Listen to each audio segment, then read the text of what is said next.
Hello and welcome to Miss Hannah Loves Grammar. In this video we'll be answering the question, when should you use a dash or a semicolon? So both a dash and a semicolon function to link information that's found between them in a sentence. However, they have two main differences. We use a semicolon to show two independent clauses that are linked or related, but they can stand on their own. They can be separated by a full stop. For example, when cats agree, they purr at each other. Semicolon. Cats love purring. However, we use a dash to show there's a link that's backing the second sentence up from the first. If you like, it's restating or providing reasons why the first sentence was important or relevant. The words following the dash do not stand on their own. For example, when cats agree, they purr at each other, dash. They cannot use words we understand. I'm adding a reason as to why the cats purr at each other, whereas in the first sentence that uses a semicolon, I'm merely telling you another thing, that cats love to purr. So here we have two similar sounding sentences with two similar functions based on the fact that a semicolon has the power to link two independent clauses, and a dash does not. It simply restates or provides a reason for the focus of the first sentence through what's in the second. And it's almost misleading for me to say first sentence or second sentence. The first part of the sentence before the dash is used. It's probably more correct for you. Now it's your turn.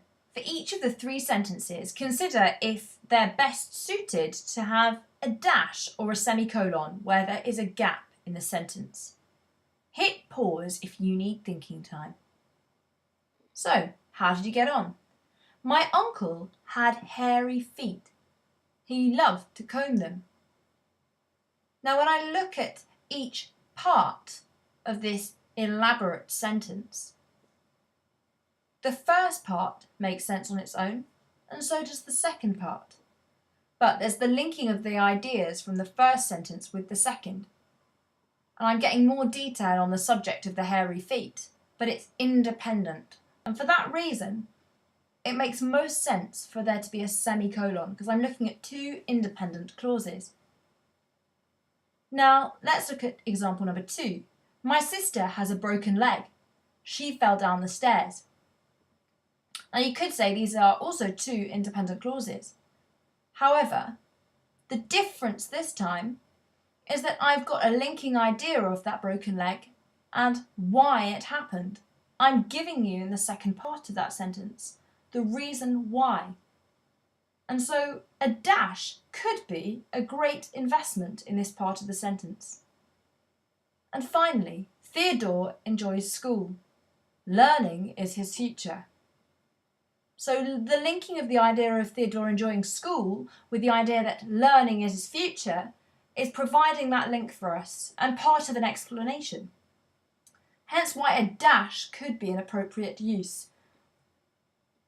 in this particular sentence.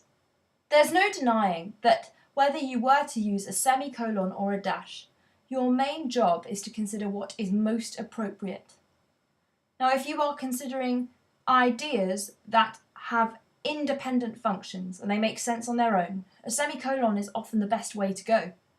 But if you're looking at an idea that you develop a reason for and is more than an informal link, a dash is often a very good way to restate the focus of the first part of your sentence through the dash that follows and what you have after it in the second sentence, or second part of the sentence.